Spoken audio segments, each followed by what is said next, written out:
Hey there, everybody. Welcome to Living the Line. I'm Carson Grubaugh, and I'm really happy to be back. And I'm really happy to be back with Brandon Graham. What's up, Brandon? Long time no see. Yeah, good to see you, Carson. Yeah, it's I've been missing this. You and Sean were kind of covering it for the summer, and I'm glad to be able to get back into action. And super glad to be getting back into action on a series that we've been talking about basically since the channel started. Oh yeah, Um, a lot to talk so about. Yeah, we're jumping into Appleseed book 3. Do you have your copies with you? I'm doing it by memory this time because I'm Okay. off in Las Vegas today, but I think I know it pretty well. Yeah, I trust you. I just wondered if we had different covers to compare or anything. Oh, I wish. Yeah, I looked at a little bit of a bootleg a digital version before we started talking. Oh, how dare you, so I filthy. know it was weird because it was the translation. I found one that was the exact Eclipse Comics, Dark Horse, whatever translation. I think it was Eclipse Comics by book three. But it was the Japanese orientation of reading it. Oh, and you're not used to that. That would be interesting.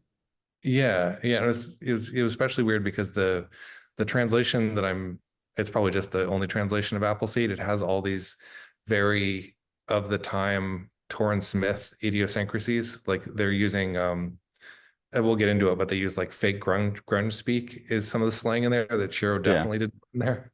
Yeah. Does it have the same like little English language Easter eggs on the signs and stuff too? Because there's a lot of that, like Oh, good advertising question. Ranma and I think it does. Yeah, because it's interesting too, because there's all the stuff that Shiro added too. Like I was thinking about the spear stuck in the guy that says all or yep. nothing, this is love. Hmm. Yeah, that would be interesting to see how much of that. Well, let's go ahead and jump right in. All right, so we're here with book 3, The Scales of Prometheus. Could you give a quick recap of like what we're heading into from the first two volumes? Yeah, I mean essentially Dunan Newt and Briar Rose are they're essentially American cops that when a World War III happens, they end up in this post-apocalyptic wasteland and are um, picked up by this woman named Hitomi, who then brings them back to this utopian city called Olympus. And Olympus, it's basically Masamune Shirow is basically exploring the ideas of if you have what it takes to create a perfect future society and what problems arise when you have a future society. And he has a lot of very cynical views on humans, like most of the population Olympus are bioroids, which are artificial humans, which is basically I think he arrived at the idea that you can't have a perfect society Yeah. because people will mess it up. So he has to have perfect people. Well, and that's like in book 1, it's more looking at the like human factor. Then in book 2, it's really looking at the bioroid and the AI kind of ruling the city, but like Mhm. how humans are going to still mess it up. And then I think this third book, we'll talk about it as we go, but he's looking at another one of the ways that humans will always murk up a system. Um, Right. And this is also showing the effects of Olympus on the external world. We're seeing a lot of stuff outside of Olympus in this book. Yeah, like where you could have your one utopian society over here, but it's not going for the whole Earth. And that to me is one of the big themes of this book that I'll keep coming back to and keep having examples of is um, cultural diversity, which is like impossible to maintain in a utopia. It seems to be the theme of the book. Certainly. And I love the way he does the introduction on this, where he's showing like at the bottom of the page on the right there, he's like showing like this is in New York, this is in Olympus. Actually, it's just Olympus in New York, but it's showing all some of the major characters and what they're up to. And like where they're at, the specific avenue that they're on. Yeah. And I realized this was I read this once, then I reread it and we recorded a video and we lost the video. And so I reread it for a third time last night. And on a third read, it took 3 reads, but I realized how deep-seated that theme is and how much information he's actually asking you to track to keep all of his different threads of the theme going. It's really impressive. And that's like super helpful. Yeah. I mean, I think we probably talk a lot about how Appleseed is it's the one of the one comics that like the more you read it at different points in life, it's kind of impenetrable at certain points, but it's there. There's information in there, and it's so rich that you can keep going back to it. And so I'm really interested in your take on. I know we did an earlier video on, it, but I feel like you're always catching things that I am missing. Well, and Um, I think because I've read it for a third time, I now have a different opinion of the book. I don't even remember. I mean, I remember most of what we talked about, but oh yeah, so this is the, and I think in the narration here they're talking about how Imperial America is fighting uh, in Baltimore. yes, against the Federated USSR. You do have a good memory. You got it all the way down to Baltimore. I can see a little bit of the dialogue on your Okay. screen. Um, On the blurry camera, good for you. yeah, and he does some fun stuff in this too. Like I think on the next couple of pages, he's got a thing where he just like, yeah, the top left panel there's really fun because it's just like it's the guy's arguing about stealing a bunch of food from something, and it's From just this, like, UNICEF, yeah. yeah, it's like this little one panel side story about this gang and how they're surviving in the post-apocalyptic New York. I think that's what makes this so hard to parse on the first reading experience is you don't really have a good sense of what is like really important plot information and what is really just like a one capsulated thing. After you read it a couple times and you know what the bigger structure of the book is, it's easier to read those things as a one-off and take them for what they are instead of Mhm. adding them into the total like conception of what the book's trying to be from right out the gate. Another thing that he does on this page that he does a couple other times in the book that I find really interesting. My first instinct is to think it's bad storytelling, but actually, I think my guess is he has a kind of sophisticated theory about time on a page, and he's purposely taking advantage of the fact that you can like rewind. Because like here you have this guy that gets surprised by these cop bots and he goes running away and stuff. Uh-huh. Um, he's here in this panel as well, but given how much other cool stuff is going on, including like the like I would really like to scan these barcodes that are the dialogue for the robots. There's so much other stuff going on in there. It's really easy to miss some of that. And Right. so you're missing the like threading sequence. So I'll get to like here and then have to thread backwards. And Oh it's yeah. an Oh, and there's interesting trick. The Ranma thing that the translators have added on the right-hand page. Yeah, that's one of those things I was wondering if that showed up in that bootleg flipped version or not. Yeah, good question. Wonder if I still have that up and can look at the Ranma page. The Ranma page. And he'll also do this thing where he's kind of giving you one mission and then he'll go to another mission. They'll bounce around between missions. This In is the thing Japanese, it here says pigeon there. in Pigeon, huh? Okay, Yeah. that's interesting. I wonder if that's what he originally wrote. Because Yeah, he I think will write English on stuff. yeah. And it's interesting to see the landmate suits they're wearing clothes over the robot suits because it's like guys inside of robot suits there, but then they have like Like jump. this. Yeah. Yeah, they do look like they're bound, like in radioactive barrier clothes. I think you passed the harsh realm panel, if I remember right too. Right here, yeah.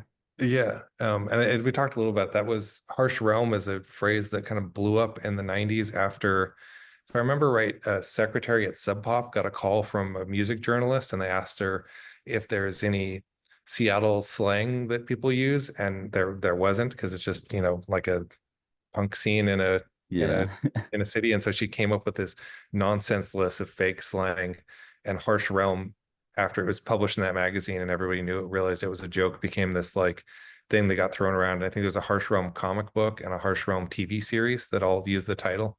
Oh, so that's like just a little joke that the translator's making to Yeah, exactly. try and get as close as they could to a similar joke in Japanese, I'm assuming, like some slang that wouldn't translate literally.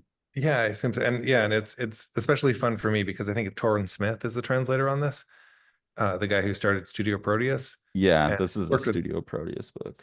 Yeah, and he worked with Adam Warren a lot in the early Dirty Pair. So in the Dirty Pair comics, they'll talk like that too. They'll say harsh realm and things like that. Okay, yeah, it's translation David Lewis and Torrance Smith. Right. And yeah, you're correct. It's an Eclipse book through Studio Proteus through Eclipse. And then this is super cool where he takes this guy that's pinned to the wall and then he uses the page as the wall. So he's Yeah. like stuck the guy to the page and it Yeah, says that's amazing. It works so well. all or nothing, this is love. And that looks like one of the things that Shiro would have written in Yeah, there. that's the original. Have I told you the story about the cartoonist Locke doing a comic book where he uses that as like the punchline of the whole book? The all or nothing, this is love. Yeah, so No. Locke was a guy who drew very kind of Shiro influence, and he was kind of the guy that kind of helped bring. He was like a older figure for like Brian O'Malley, who did Scott Pilgrim, and Corey Lewis, who did Shark Knife back when they were really young. And Okay. he did this. He mostly did webcomic stuff, but Locke did this story that was about this couple that was fighting, and the woman jumps off the rooftop of the building that they're fighting on. The guy jumps after her, and as he's jumping off the building, there's a big two-page spread that above him, a huge, it says "All or Nothing. This is love." And so it was like, and it's like, like a 30-page comic that he did with that as the main thing. And as far as I know, he just pulled it out of the Shiro comic and was like, that's the line. Well, since he's already a big fan of him, it's a pretty easy conclusion to make. Yeah, certainly. And just, I mean, the shots in here, Yeah, it's that fantastic. one alone is amazing. And this is like a Bioroid, a genetically engineered, like half cat woman who's been like let loose in New York and is eating people. Yeah, and this is one of those things that he does like story wise, the way he structures his stories, like she seems to be like the main plot point in issue one, and so you're kind of assuming the whole series is going to be about her, and then he'll swerve Mhm. from her for like a couple issues and then come back, which is a trick you played in I'm blanking Rain Like Hammers, right? Oh, sure. Yeah. Like you had a one character is like the whole first chapter, and then he doesn't show back up until issue six, five or six. Yeah. Shiro gets away with a lot of stuff that you think would not work as well as it does, but it seems really well done. Oh, and this scene of New York is really fantastic. There was an Image comic called DEF CON 4 that pretty Uh-huh. much traced this as their Ah, opening spread. And I always thought it was really funny as one of those things like, when Liefeld famously did a an X-Force issue where he took the spread of Ronin where the Ronin is stabbing through yeah. himself. It's like one of those things where anyone who reads comics is like, oh, I recognize that spread. You're not Well, fooling anyone. shame on you, Matt Broom, because I really enjoyed DEF CON 4 when it came out. Matt Broom blew my mind, and I had no idea he was just swiping. I would think the guy that did what was that guy's name? There was a book called Brass that was kind of big mecha stuff, Oh super yeah. detailed backgrounds. That this really looks like that would have been influencing Brass as well. Oh yeah, Brass was a very pretty book. Oh, and speaking of Rain Like Hammers, the party scene here on this left-hand side, um, I I did a party scene in Rain Like Hammers where I drew it based off of this, and I think I drew all the characters here in the backgrounds, or it kind of alluded them. Shame on you, Brandon. No. Yeah, well, You for me, didn't it's like, just trace it, you yeah, I should have referenced. traced it. For me, it's just like fan art. Like I'm like, oh, Yeah. by drawing a party scene, it'd be fun to draw all the characters from this party scene that I like a lot. As soon as you said it, I know exactly which scene you're talking about too. And I'm like, oh God, I didn't even get that. I particularly love this one here. It's such a fantastic and a lot of the effects he's doing in the tones to get like what lights look like from a distance. I mean, pretty much any drawing on this two page, this one too. These two are just so God. I mean, I was looking at this last night. Like when I finished all the artwork from Bound, I was like, oh man, I really reached a whole nother level. I da da da. And then you look at Shira and you're like, yeah, but like He's uh, done an interesting mix of styles. Like some of the characters look very standard, Macross anime, and uh-huh. then he's got other. It almost looks like he's drawing. Like the Middle Eastern characters look like he's drawing from photographs and things like that sometimes, or Yeah. even like Yunan's outfit on the top right panel. Like it looks like very unique for manga that time and any time, I guess. Yeah, but even if there is reference, yeah, like the way he's putting it all together and synthesizing in his style, it's just you start realizing, at least me, that how far I have to go with Oh yeah, no, he's imaginative abilities. Like this right here, where they're looking through, there's like a clear dome covering a whole part of the city, it looks like, Mhm. and then you see the city through it and behind it, and what he's doing with the tones. It's just I don't know how you come up with that kind of Yeah, stuff. that top right panel on the left page where she is the third panel where she's running her finger around the rim of the glass with a music note. Yeah. Oh, I I think didn't it's a even really catch that. fun comic technique. Yeah, that's the crazy thing. Like I was kind of really feeling like I was looking at every detail last night and I'm still missing still missing stuff. And it's so Yeah, hard to here he's a balance that. Chinese elevator operator, and they has him write in Chinese. Yeah, that took me a second. Like, why didn't they just translate? Oh yeah, okay. It's they're showing that he's speaking Chinese. That makes a lot of sense. And then I really like I find this funny here, but it works, is that Briar Rose is getting in on the left side of the car, Mhm. but all of the weight is hitting down on the right side of the car where it looks like he should be weighing down this side, but it gives the sense that he's stuck his foot in Yeah. and like just that's how heavy he is. And then there's this really strange little creature here hiding in the Yeah. bushes too, I love which that thing. It's just like he drew like a little Muppet or something there. yeah, it has like he just felt like it. It has nothing to do with anything else in the Yeah. book. Oh, something else I want to comment on that last page is a really cool thing that Shiro does a lot with page turns, I think, is the left side of the page is static, but then as you read left to right, it's like it's the page speeds up and it's almost like the page turn is like the car moving faster. Like if we're imagining this reversed the way he originally drew it, you mean? Like that they would be static here and speeding. Well, are they flipping these? How would this look Yeah, I think originally? it's flipped. So I think it is with the page turn either way. So it's like Okay. the left-hand side where you start to look at it is static and then even Speeds though the up. car like it's a thing that kind of like you're talking about the weight of the car, it seems almost counterintuitive, but it's how your eye is zooming to the right, even though I think a lesser artist would have all the action lines where the vehicle is to let you know that that's moving. Yeah, and if it was all flipped, this would be like over here, so it'd be leading you to a flip this way. Yeah, Yeah, that exactly. makes sense. Huh, I hadn't noticed that. That's really interesting. So he's going from static to now everyone's speeding. Yeah, that is a really good transition. Because then they they basically confiscate this lady's car, but she's happy about it because it's obvious that she's always speeding and getting pulled over by the police, and now she has Uh-huh. an excuse where it's like now the police are escorting me. But then she winds up regretting it because they just start they absolutely trash her car. Yeah. Um, and she talks about like, hey, I need you to. They're talking about his weight and the dynamics of the car too. I need you to lean over to the left. You know, Oh yeah, and the I'll... line that's stuck in my head from here is when she just says, "Hey, you sleep with that guy? That's mega." And Oh yeah, right here. there's a French artist named Trencat who does a lot of he's a really fantastic artist. He does a lot of adult comics as well as non-adult, but I think it's online somewhere you can find there's a pinup he did like fan art of Dune and Briar Rose, and it just says like, "Do they sleep together?" Yeah, I was thinking about that while I was reading this too, because Briar Rose is a cyborg. He's not 100% robot. Did they ever confirm exactly all what of him is robot? Because Yeah, he's there's a often covered. diagram in one of the Hyper Notes books or something. There's a thing that shows it also shows what Briar Rose looked like before. He's Okay, a black guy. He's like a okay. black Russian guy. And I think there's a short story, if I call it Gun Dancing or something, if I'm remembering right, that there's a thing. The Comics Journal has articles written by Thomas Herpick, the friend of mine who did a bunch of Adventure Time work, and he Hmm. actually went out and bought all of the obscure Shiro stuff. And I think he talks a little bit about the short story that is just Briar Rose um, before he got caught in an explosion and turned into a cyborg. But to answer your question, I believe he does have a penis still. Okay, yeah, that's what I was getting at. Like, because there's some suggestion that he may just be a human brain in a robot body.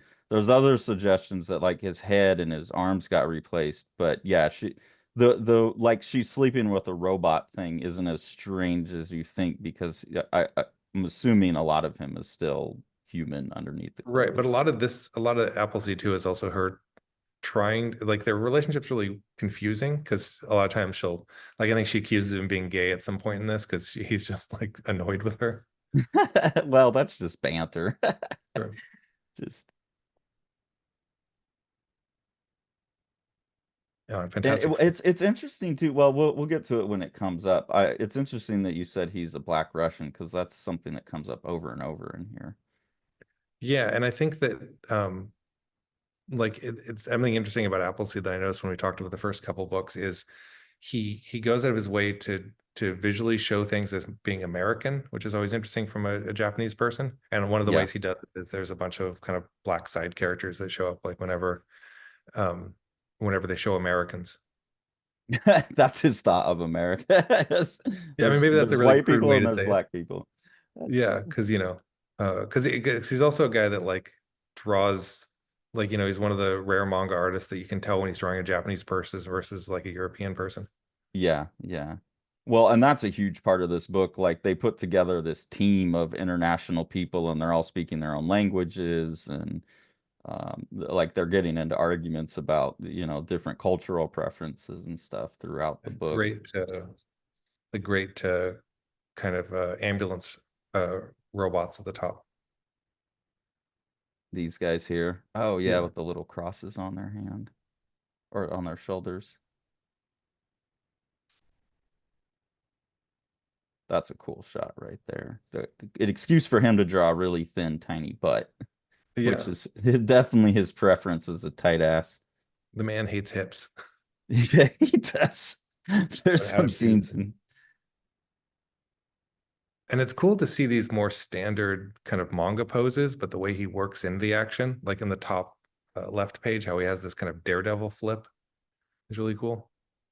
Yeah, and I feel like he'll hit like a really extremely foreshortened thing like you'd see in manga, but he has a much better sense of like a it's not as distorted as you usually get. It feels more natural. It feels as like that's how we're talking before we got on about J.H. Williams' drawings and how infuriatingly good he is. And he has that same thing where he can get it out of his head, but it looks potentially photo reference because the foreshortening feels natural to a certain camera angle. It's not that like super extreme stuff that you get.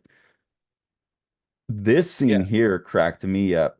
She, I feel like he's gotten to be a much better storyteller too. Like the fluidity of one pose and action to the next versus like book one is so much better. And so sure. he's using that to set up jokes. Like here, yeah, this whole sequence where she comes down and like rips his gun off of him and then causes a crash and jumps out. And then he goes, "Son of a bitch, she pulled my chest hairs right out." And that was another one where as I'm reading, I'm kind of just, yeah, yeah, she goes in, she grabs his gun, whatever. And then he goes to that, and then I have to like reverse backwards. But he's never really doing that where you have to go back more than what's already on the page. That's why I think he has some kind of idea about that way that time exists all at once on a page, and he's taking advantage of it. Yeah, that's a good point. And it does feel like a very tactile way to think of something where it's not like she just grabs the gun, like he's thinking like, oh, it'd pull off the chest hair too. Yeah, it's like really deep thinking about it, but then it's also hilarious, like taking the time and it spices up the dialogue. Like I've been thinking a lot because I'm trying to do more writing. Books that really engage me, the things that they say don't sound stock. Like right here, it's like, "You are okay? Are you okay? Where the hell is so and so?" Like that seems like pretty much anyone could write that dialogue. Sure. But to take the moment to write like she pulled my chest hair out, all of a sudden it's a way more engaging book because it's very particular.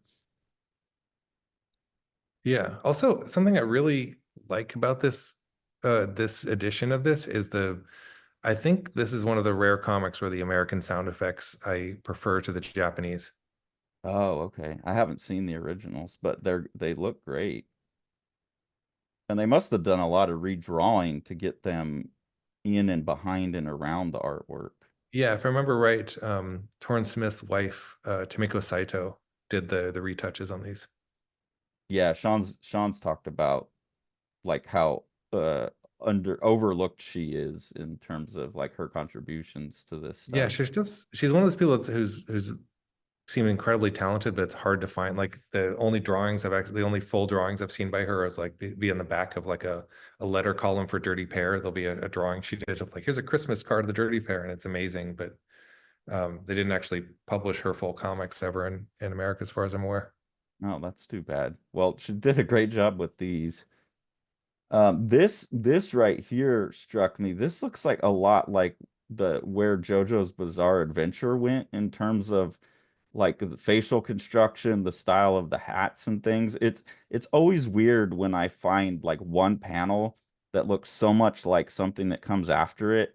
It's like listening to a band and then like you listen to Alice in Chains and then you listen Sure. to like the one song of theirs that Godsmack took and made like their entire sound based off of. That's how I feel like at some point the guy that does JoJo's saw this and then just he's been riffing on it ever since.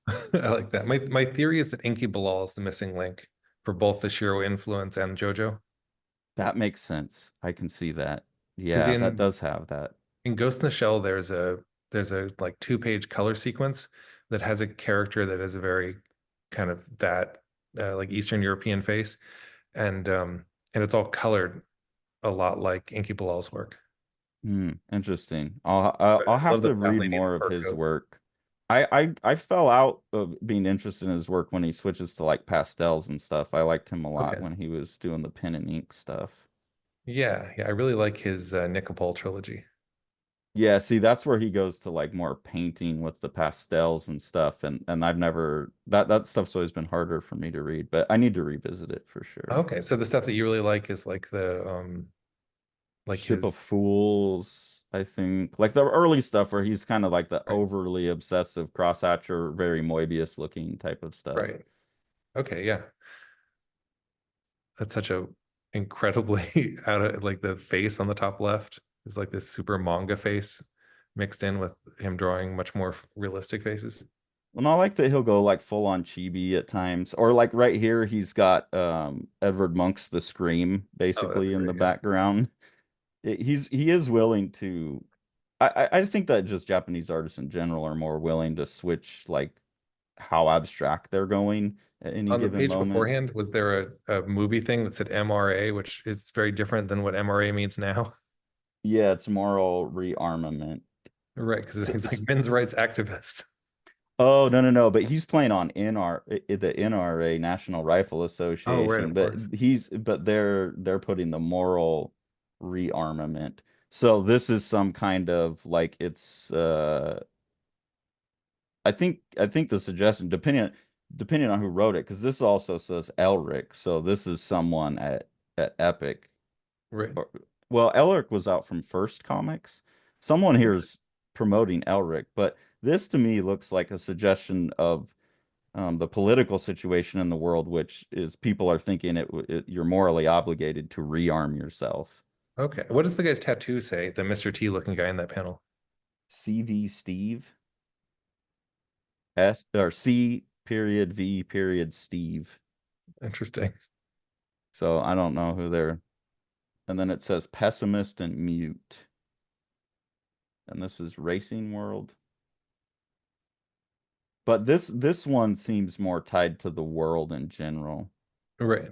Yeah, that Elric is a weird one. Yeah, I think that's a first comics because I've been reading some of that online, old scans of that. Oh yeah. That scratch on the bottom right with the bone breaking is pretty good. That looks like my entire everything I've ripped off in one panel. The bone breaking one, I could definitely see you doing like the icon within the word balloon.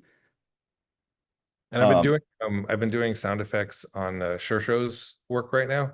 And mhm. that drop shadow is basically I'll just I'll just draw out a quick little sound effect on paper, and then in Photoshop I'll just double it up and make one of them black and pull it. So it's just creating that effect with the drop shadow there.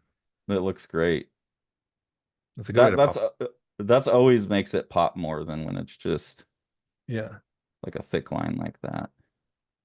Here, this is cool because those E's really start to look almost like Japanese.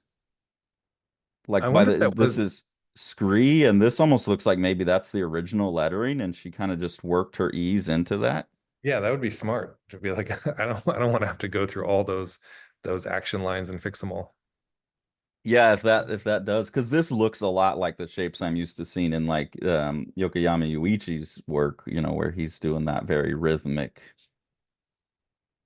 And that stuff with the car, that car movement is such a cool effect too. this one. Yeah. There's where's the panel?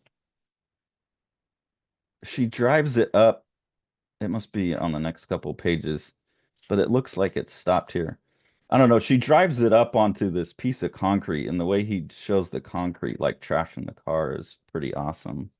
One thing that I had to go when I'm talking about this like reverse kind of threading in his storytelling, Uh-huh. there is the thing coming up where she has a microchip placed on her neck, Oh yeah. and she talks about maybe that's why she was so insistent on like grabbing the back of my head. And so I tried to go back and figure out exactly where that scene would happen, like if he put it in there. And this is the only thing I can think is this lady jumps out of the suit and tries to stab Dunin, and then she does grab the back of her head and like claw the side of her face. But there's Mhm. nothing in here where you could ever really, even in retrospect, go back and like be for sure, oh, that's when they placed the chip on her head. Yeah, that But I'm doesn't even. assuming it happens here. Yeah, and the interesting like the Gyugs, the mech she's in explodes, and then the guy comes up and just blocks it with his arm like a tough guy. And it looks like a bunch of like throwing stars or something. Yeah. Like, Maybe there's throwing stars that are set up to be shrapnel when it explodes.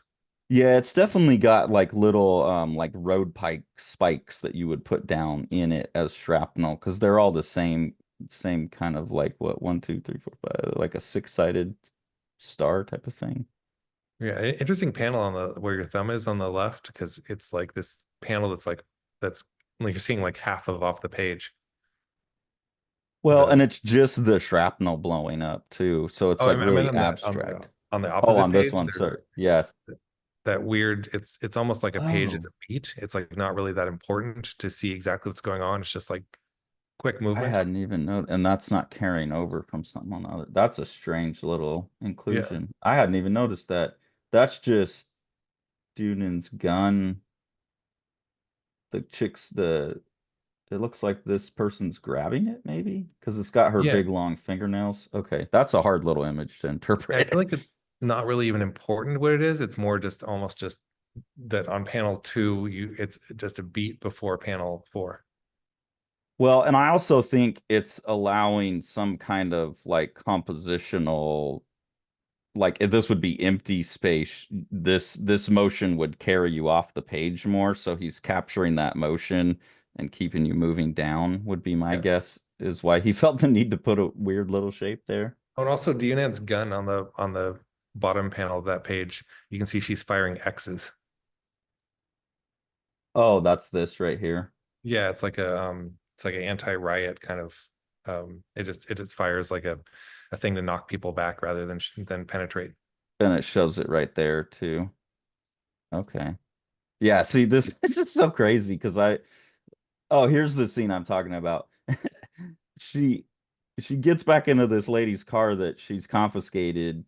Um, drives it over another car and then runs it up onto this concrete pillar here.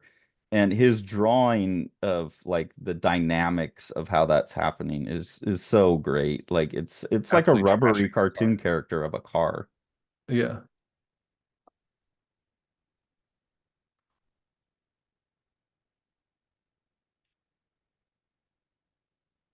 And then we're basically like there's kind of some more arguments going on here just about like Sean really made it apparent to me that this is a lot about competence. So there's a lot of Mhm. conversation here just about people sucking at their job. And also like Dunin, who is the ultimate competent person in the previous books, is now finding out that if she's outside of her realm a little bit, she'll screw up because the police are getting mad at her like, hey, when you're on a SWAT team, you can just go in guns blazing, but we're doing like investigative work here and you're fucking it up. And Right. so she's Yeah. having to learn that she can't play her game in every situation. Yeah, but that was confusing to me as a kid when I was reading this because they're playing with like Dianan is hyper competent and looks like she's kind of deceptively young looking, but he's starting to really be like being super competent at something doesn't mean you're competent at everything. Yeah, and he keeps making that clear, and especially suggesting that she's pretty socially incompetent. Because Yeah, Briar Rose keeps kind of harassing her, and that I have some more comments on that later. And then here's his super cute little chibi thing that he'll kind of end each chapter with, oftentimes. And this was the other one. This one actually really pissed me off when I first read it, because what he's drawing here is so subtle. I don't think there's really any way that you're going to get the sense that she's like pulling something off of her neck that you didn't know was there. Because here she's just like sleeping, and here she's like rubbing the back of her neck, and he's got this little like puff sound, but I don't have any context to think that there's something there. So to me, that just looks like someone waking up and being like, oh, rubbing their neck. And sure. then the hand that would have grabbed it comes and just hangs. It doesn't show her holding anything. So it just looks like she flopped down. And then here she's kind of rubbing her head, and you can start to see it. But if you don't know to go looking for it, it's easy to kind of pay attention to this. And then again, it's just like this grain of rice size thing here. Um, and she's mad, but it's like, what exactly is she mad about? And then you zoom in on this, and then you can like reverse engineer the whole sequence of motions. I find it to be a strange storytelling technique. Yeah, and it's a strange idea to think about too, because I can't imagine waking up and finding something on the back of my neck and not just throwing it away, you know? Well, I think that's what this beat here is for. She's about to throw it in the trash, Yeah, like her hands hanging over the trash. But it's easy to read it as she's just tired and kind of flops her arm down. But yeah, I think she grabs it, is like, oh, something stuck to me, and then is like, wait, what the fuck is this? And then notices it's this little chip. I don't sure. know how else you would do it because it's so little, but I think most people would like start with this and zoom out and then have her pick it off or something. He's very willing to be like, hey, it's all here on this spread. You can go back Yeah. and figure it out. I also like the kind of like old Greek fashion they're all wearing in their morning clothes. Yeah, this one is really strange to me with this like it almost looks like chest hair pattern on the front of his shirt. And this also made me think looking at how he often draws Dune, he must have had a real thing for like James Cameron heroine, Sigourney Weaver, Oh the yeah. gal from Terminator. Like that's the body type and attitude he's into. Yeah, very much so. Um, I really like that window design on the third panel, the weird screaming Muppet thing, What a screaming Muppet or just the thing. black silhouette of like it kind of looks like a face going to the left. In here? Yeah, right above your finger there. That kind of weird shape there. Oh, this just looks like some kind of alien writing on Yeah. there. Yeah. And a really cool face mask here on this chick. Who is this chick? Is this That's is Artemis her name? She's basically like a person who's working multiple sides of something. Like she wears a blonde wig and like Dunan and Briar Rose know her as like another SWAT member. So she comes as along. Doric? Yeah. Dork, that's her name. Yeah. Okay, that's what I want to make sure because she kind of shows up, yeah, looking in a lot of different ways. That weird monkey head, like a robot monkey head on the top panel. Oh, yeah, this one's so cool. Well, this whole page is cool because also this set of images here, I just find like the naturalism of her pose and the tire and everything. This whole everything on this page is amazing. But I do love this, and I think he's putting a joke in here that I noticed last night is he's got all these different like this is obviously like some kind of cultural exchange center here. Like you can go see films. And then he has you walk down into this area, and this is the area for fine arts. And then Hmm. he has like a canvas that's just kind of like a splash and a scribble. and he's got someone wearing like a big monkey head on a hat, and there's some more Uh-huh. slash and scribbles here. There's some like strange, oh no, this is patterns on her clothes. So I'm kind of wondering if he's poking fun at fine art. Like you go down here and you get scribble paintings and monkey hats. Like versus what he knows he's doing here, which the fine art world is going to ignore. Sure. And there's the Cyber 7 sign there that's obviously added by Studio Produce guys. Oh yeah, and then shirt here where there it just says Marx like Karl Marx. Hmm.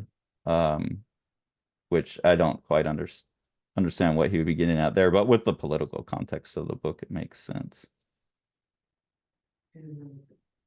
And then we come to Hitomi's house with her, I'm assuming it's her boyfriend, husband, Yoshi, who's their mechanic. Oh yeah. And he makes a really interesting comment that he's kind of bummed out that the robot suits that they wear have started to be produced so well that there's not much left for him as a mechanic to do. And he's lamenting that, like his purpose is being taken away because people are being too good at their job. Right. That's an interesting idea, and he's talking about a change in design philosophy. And I think Shiro's suggesting that as we move into a world of automation and AI and being able to get things done for us and things done as like mechanically perfect as possible, Sure. we might be making a mistake there, and we need to think about what kind of things do humans need to do to stay busy, though, and that should be part of our design philosophy instead of just always perfection. Yeah, yeah, that is a really interesting idea. Yeah, it's kind of you think about like the Star Trek future and how in Star Trek their basic needs are all covered, but and so they all get deeply into the sciences and everything. But like it does seem like tinkering is something that humans really need. Yeah, like not everyone wants to be the scholar or whatever. Like my brother tried to go to school, but now he's a welder and like he loves it. But if you made him go around and like learn more, I mean, he might go be an explorer, but like he's not going to sit around and read literature and make art, and like Right. that's And the just not what plants he's here, into. don't the plants in the house have different names they put on them too? Like on the middle left panel there. Is that on this? Yeah, it's on one of these pages. Oh yeah, here. Yeah. Tom, Adam, and Tomato. So I think it's a combination of Tom and Adam, Tomato. Is it Tomiko? Like Tomiko Saito? Maybe Is it, it's kind of dense. Yeah, it could Because be it Tom, would Adam, be and Tom Tamiko. Rozowski, the letterer, and then Adam Warren. Adam Warren and then Tamiko. Yeah, that makes sense. That is what it is. I thought it was a joke on tomato, I like tomato. that. You never know with him because his joke. We're going to talk about that in a minute, like how obscure his jokes can get. Yeah, another funny thing about the scene is that Junan is like she's basically she's a SWAT member who's showing up basically cosplaying as a cop. Like that's not a real uniform. She's just decided to wear this. Well, and then like I really like this panel here because immediately she comes in, she's still assessing it like this is a bad spot for an assault. So she's already like on high alert, and Right. then immediately comes in and points a gun at somebody as well. And then they have this really interesting conversation here about the technology they use for the life extensions, and I'm assuming both bioroids and humans can get them, or they're trying to get all humans to turn into bioroids so they can be given the life extensions or something like that. If I remember right Um, at the end of book two, Junan talks about how she's not, there's some kind of thing where she's not up for cloning because she's part of some program. oh, yeah, well, because she's like one of they're trying to bring in the new genetic stock from outside or something like Right. that. They talk about cloning in here a little bit too, but one of the things he's talking about is the life extensions the docs keep talking about sound waves, vibrations, how important rhythm is. It was like they're discussing music. So he's trying to describe, in some sense, what that technology is doing, and he's suggesting a sound and vibration based technology, which I know a lot of people are into like cymatics and stuff like that, like how if you can get things to vibrate at a certain rate. Like cymatics is if you pour like sand on top of a speaker, and then you keep turning it through different frequencies, it will create different geometric patterns. Oh, interesting. And some people think you can use that scientifically to manipulate matter. So I Mhm. think that's what he's suggesting here. And then it becomes important on the next page as well. But he he gets weird about it and like throws something else in the middle and then kind of comes back to this wave frequency idea Hmm. at the end of the page. So they're kind of introducing that idea. Then he goes off to like the major theme of the book, which is um like ethnic background or racial background. You know, he's kind of unclear about the terminology there, I think. But he immediately has Dunan apologize, and she says, sorry, like most of the black people I meet through my job are trying to kill me, makes me a little prejudiced, which is a really interesting approach to talking about bias. Like she admits she has it, but she's also like, but I have a real good reason for it. I just applied it in the wrong situation. Yeah, And that's then a later funny in the thing. book, you find out that she's black, and then you half black, and then you tell me that Briar Rose is a black Russian. It's an interesting little quirk to put in there. Yeah, and a really interesting because it does come off as really tone deaf the way that DNN talks about this, and it feels very much like a Japanese person talking about dealing with other races in a much more like homogenous culture. Well, but also there's a number of times in here where he presents Dunan as generally tone deaf and socially Right. incompetent. So it's within character. And Certainly. I also think like written in the 90s like this was, or late 80s, when did he do this? Yeah, Even in probably a late 80s. even in the American culture, I think a comment like that would have actually been seen as like pretty forward thinking at the time, like recognizing your own bias and admitting it and apologizing for it. Whereas now, from our point of view, it sounds tone deaf. But Sure. personally, I actually think, like that's a little bit more of a healthy way to approach it, is for someone to say, oh man, I'm not that she should have done that, but to pull it Right. out and acknowledge it and like kind of work on it seems like a healthy way. To just never even mention it as a factor, is kind of silly to me. Certainly. And then there's this really strange sequence here where I when we did the video last time, I had a problem with this sequence. Last night I was reading it, and a lot of things I had problems with made more sense. This scene, the transitions in the dialogue still don't make any sense to me, because they go from like this thing about racial bias. She's talking about she went to Moscow University, and then she's suggesting that there's a place called Eumenides, which I'm assuming is largely black population. If Mhm. someone from Eumenides heard you, they go to Eumenides. They're talking about that as a African American support group, but U.S. African Black support group. Basically, they call themselves Black Nazis, and then they just switch to Olympus is such a wonderful city. They should call Los Angeles the city of angels, blah blah blah.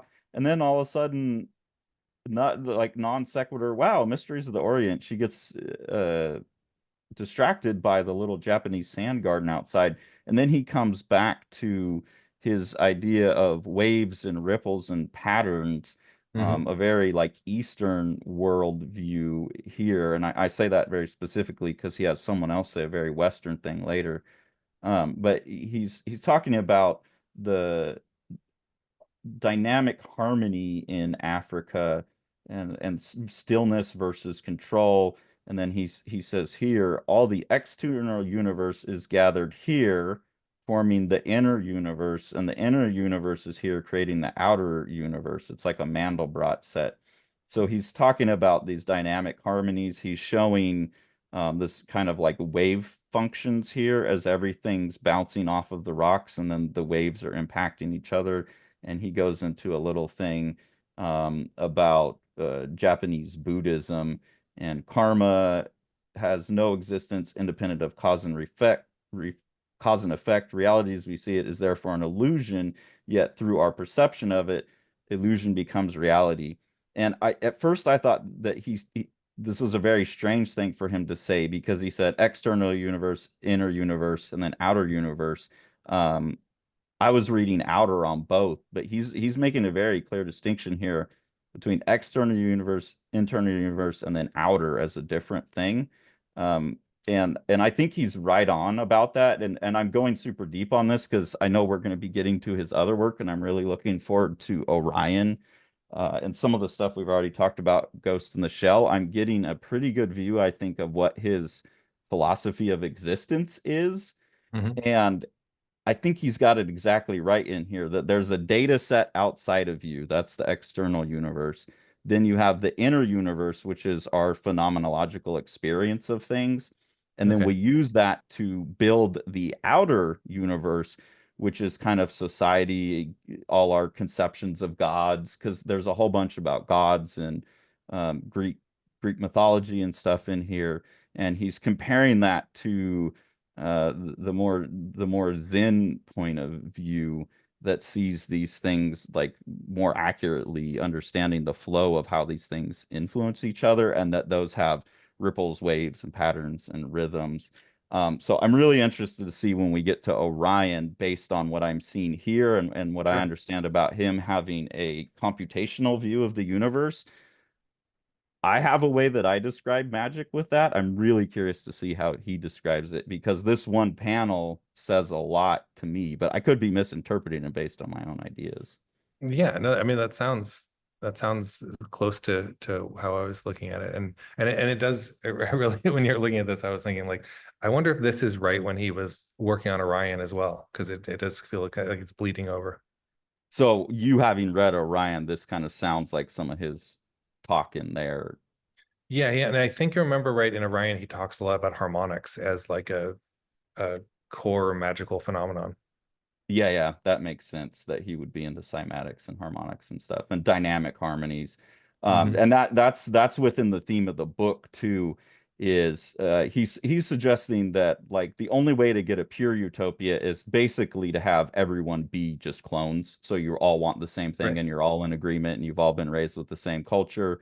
That's obviously like Olympus has that, and then everyone else is left out of it, Hmm. and they have to bring in like to keep Olympus from being stagnant, they have to bring in people from other cultures. So same thing in music. You can't just have like one note playing over. It's going to be boring. Sure. You've got to get the variety in there.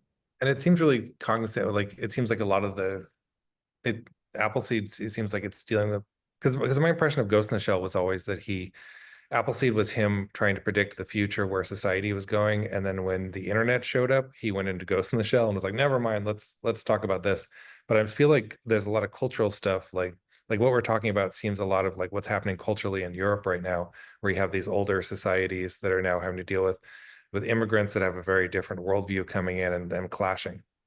Yeah, and I mean that's been just the history of America, and then Oh, sure. unfortunately we also forced some immigration, and that complicated it and made it even worse.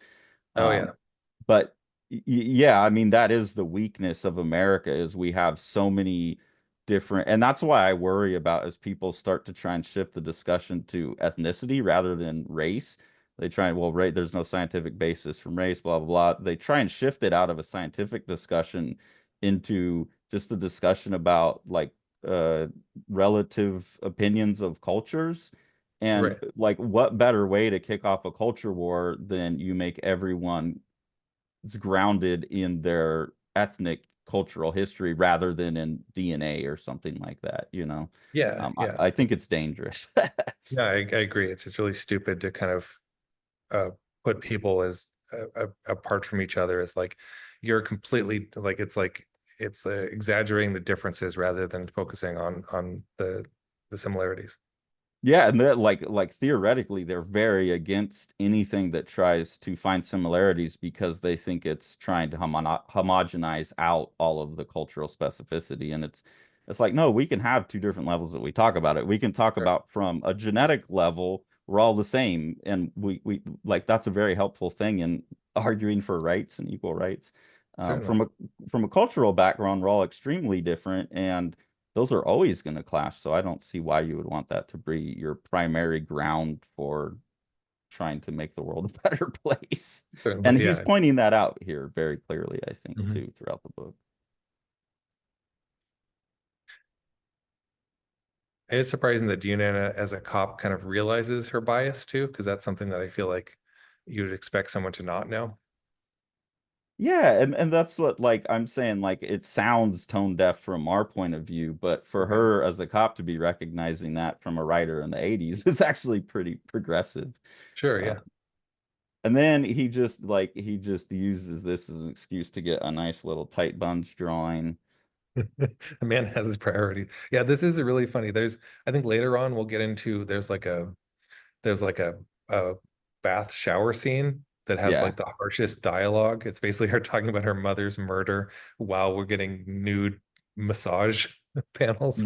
Yes, there's you definitely see where he's headed with his career at this point, unfortunately. And then Hitomi says something about that she's a shock absorber, and I don't remember him ever explaining that. Do you remember what her function as they said, "Oh, well, come to think of it, the city's a real racial melting pot. How come it's so stable?"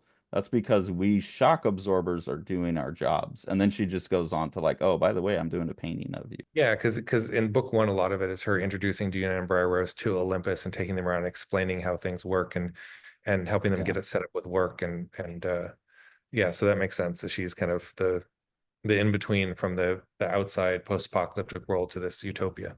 And so she's basically also like, hey, you came from a culture where this is what's going on, but this is the culture here. And so she's smoothing out some of the problems that a racial melting pot could cause because she's smoothing that out at the front. Okay, that makes sense. Super cool. Oh yeah, and then Yoshi's freaking out over Briar Rose's motorcycle he shows up in. That's a cool ass motorcycle. I feel like Sean Gordon Murphy been looking at that. He drawn some motorcycles like that. Oh yeah, this thing trickled into American comics so much. Like I remember Rob Liefeld talking a lot about how much of the pouches he draws were pulled out of Shiro. Well, and some of the stuff in like the Young Blood #5, I think they have a motorcycle that looks like that. They color it all spicy red.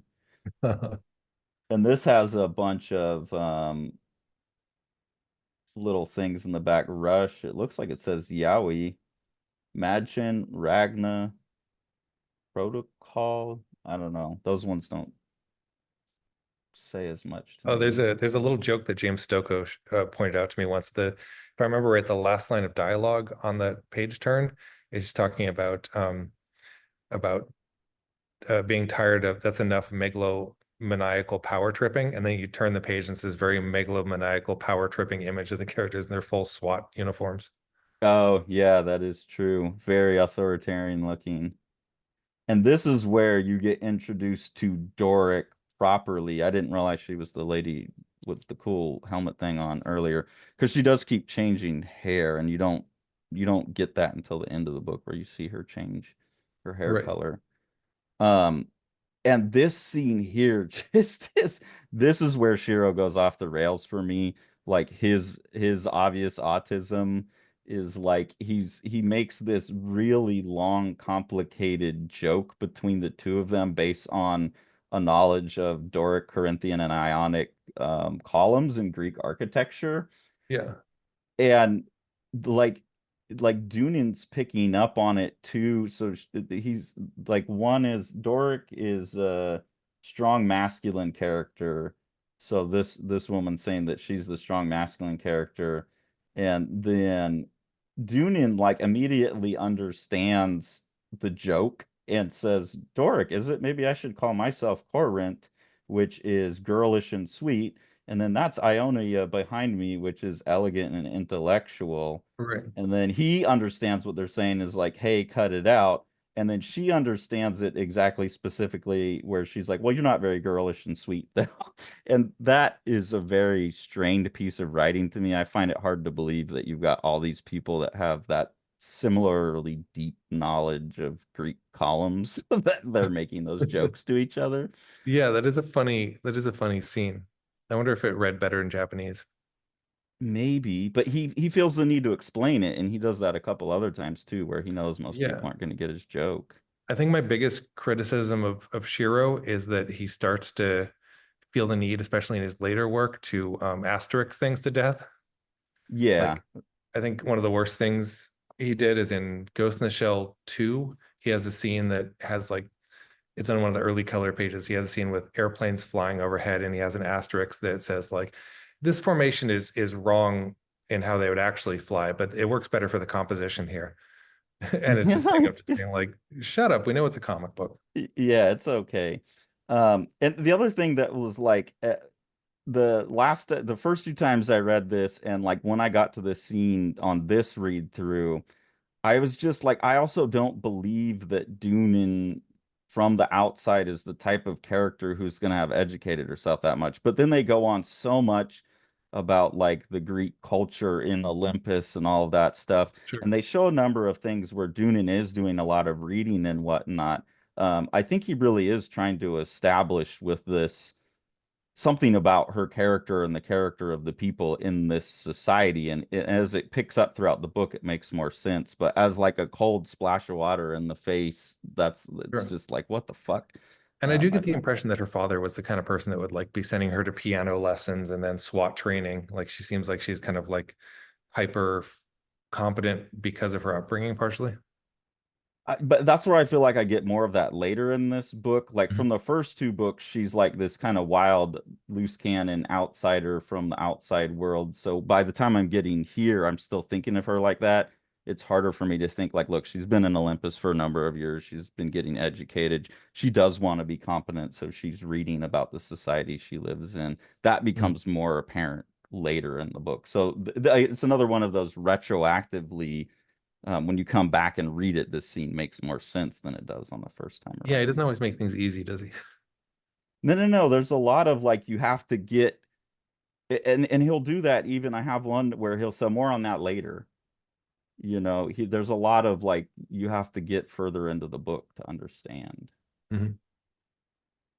And then here, as this is the team that they're putting together, and it's like SWAT, FBI, CIA. There's like people from all over, and they're all from very different cultures. All of these little dialogue pieces will be in a lot of different languages. This person, Doric is saying, "My nationality is Old American." I'm wondering if that means Native American or if that just means before we got the Imperial America I assume USSR it's split. pre-Imperial America. Yeah. She's also noticing Junan's neck is now missing or it has the thing back on it. Well, because they've purposely put it back on because they're trying to draw the spy. Hmm. They assume if it's on, they're going to catch the person who put it on there. And the suggestion, I think, here is that Doric is noticing it and she's the spy trying to get it. Right. This guy looks very not Shiro to me in the face. Doesn't look like his line. Oh yeah, yeah. Well, he seems to switch up styles with characters, which I really like. Yeah, but some about that one's just like really, it seems really weird. Like he doesn't know how to A Metal handle the Gear hair character. or something. Yeah. Hmm. And then here's another one of his like super autistic jokes there. But again, it's something where it seems like it's based on people within a certain culture would understand it. So they're using this Benandanti, and then uh, he has to explain down here something about the ancient European legend and these spirits, but these guys obviously got it. And what's with this op name? It's evil spirits or something, as long as they're the usual evil Right. spirit. And that's one of those ones where I don't know if he's making a strange joke or if he's really trying to show, look, these two people are from an Eastern European country, so they're getting the joke and no one else is. Hmm.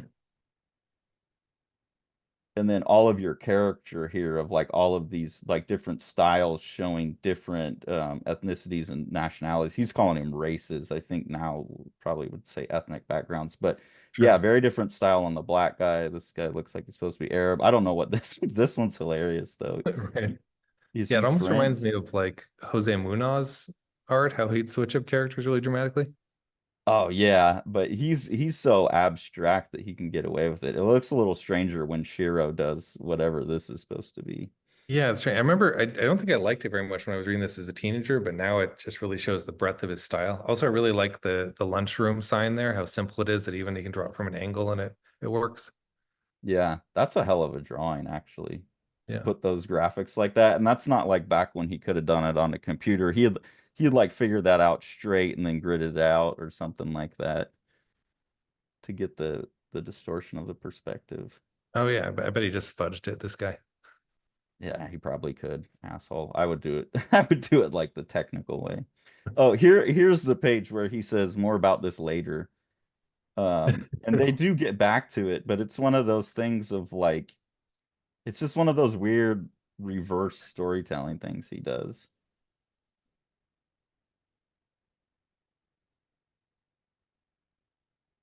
Yeah, that's cool. He's got them all eating. It's the one where Briar breaks a fork or something. That might be a He's different scene. definitely like sticking it into his mouth here, Hmm. but they're so caught up with her, they like haven't they quit eating. That's all she says, your food's getting cold, and they both go, Right. "Oh yeah." I don't see him break the fork though. He's definitely shoving food into his robot mouth though. Yeah. Might have been a different scene. And yeah, and then Athena and Nike show up. And that's such a cool panel. He's got a bunch of pages here that are just they basically exist to be visually beautiful, like that it's just the stars reflecting in one of the domes. Yeah, this is such a cool picture because it's so confusing at first glance. Yeah. Because it looks like you're looking at stuff reflecting in water or something. So my temptation is to see this as background and this is on top of it.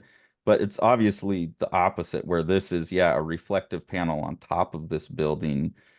But it makes for such a great, just like abstract too. You don't even need to know what it is. Yeah, he often does things in here that don't really need to be there, but they add a lot of like artistic style and mood to the place. Yeah, it's the mood. Like I think, and also like he's getting to the point where he said everything he need to say. It's like I've got some space left.